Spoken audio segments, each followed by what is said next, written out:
Aujourd'hui, on s'intéresse à un concept qui est devenu, tout simplement essentiel pour réussir, que ce soit au travail ou dans sa vie perso. L'intelligence émotionnelle. C'est une compétence qui, on va le voir, est tout aussi cruciale que l'intelligence intellectuelle à laquelle on pense plus souvent. Allez, on attaque direct avec la question qui fâche. On a tous en tête des gens hyper brillants, premiers de la classe, mais qui, une fois dans le monde du travail, ont du mal, que ce soit dans leurs relations ou leur carrière. La réponse, souvent, elle se trouve dans une autre forme d'intelligence. Alors voilà, le QI et le QE. Faut vraiment voir ça comme un duo. Le QI, il mesure nos capacités cognitives, la logique. C'est ce qui peut aider à rentrer dans une bonne école, à décrocher un entretien. En gros, il ouvre des portes. Mais le QE, lui, c'est ce qui nous aide une fois qu'on a passé la porte. Gérer le stress, collaborer, motiver une équipe, c'est ça qui fait la différence pour vraiment réussir. Et le point le plus dingue, c'est le dernier. Le QI, il est plus ou moins fixe, alors que le QE, lui, il peut s'apprendre et se développer toute la vie. C'est comme un muscle. On entre dans notre première partie, on va voir de plus près pourquoi cette autre forme d'intelligence est devenue si importante, surtout dans le monde actuel.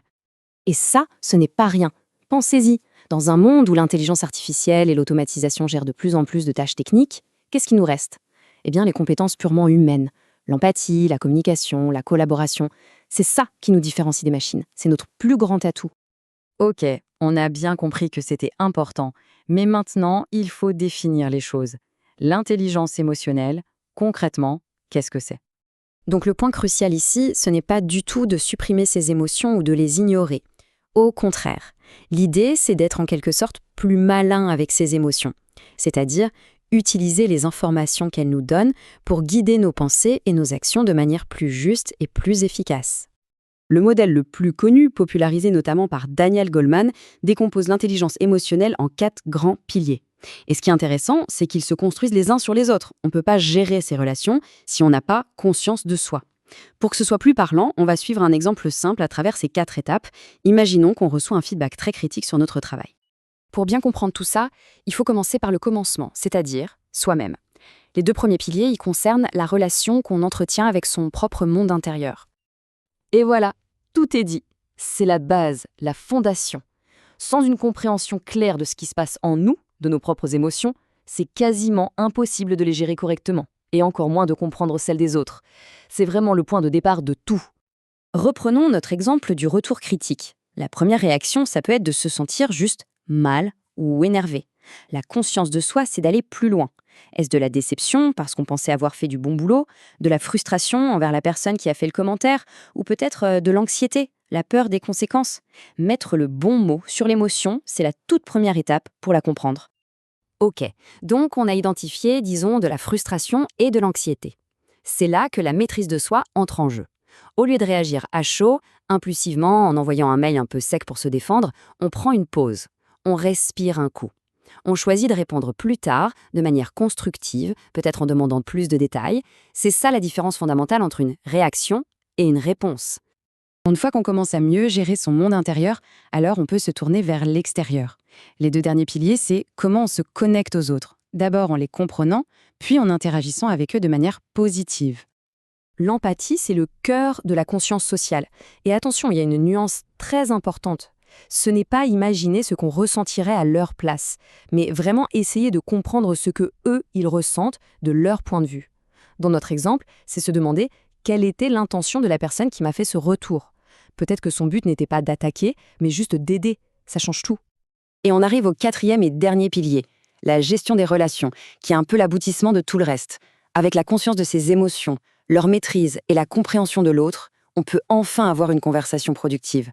On peut communiquer clairement son ressenti sans être agressif, gérer le conflit de façon constructive et pourquoi pas trouver une solution ensemble. On transforme une situation potentiellement tendue en une collaboration. Alors, la meilleure nouvelle dans tout ça, c'est que l'intelligence émotionnelle, ce n'est pas un don du ciel. Pas du tout. C'est une compétence qui s'apprend et qui se travaille. Voyons ensemble quelques étapes très simples pour commencer ce cheminement. Voilà un petit exercice très puissant à utiliser à chaud au moment où on sent la pression monter.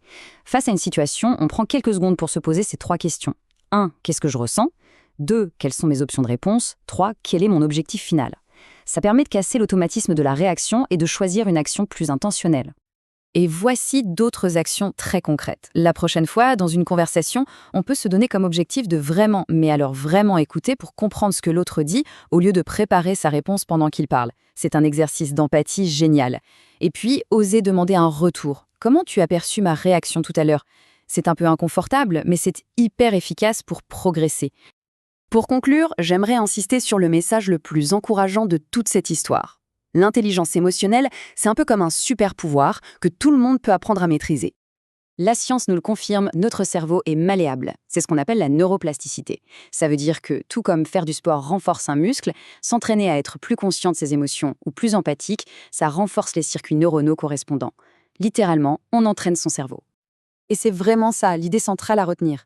Le QE, ce n'est pas une question de « je suis comme ça, je ne peux pas changer ». C'est faux. C'est une question de compétence. Et comme toute compétence, ça s'apprend, peu importe son âge ou son point de départ. On peut toujours s'améliorer avec de la pratique et de l'intention. Et je vous laisse avec cette question. Parce que développer son intelligence émotionnelle, ça ne se passe pas dans les livres, mais dans la vraie vie, dans nos interactions de tous les jours. Le progrès, il commence par de petites actions concrètes, une conversation à la fois.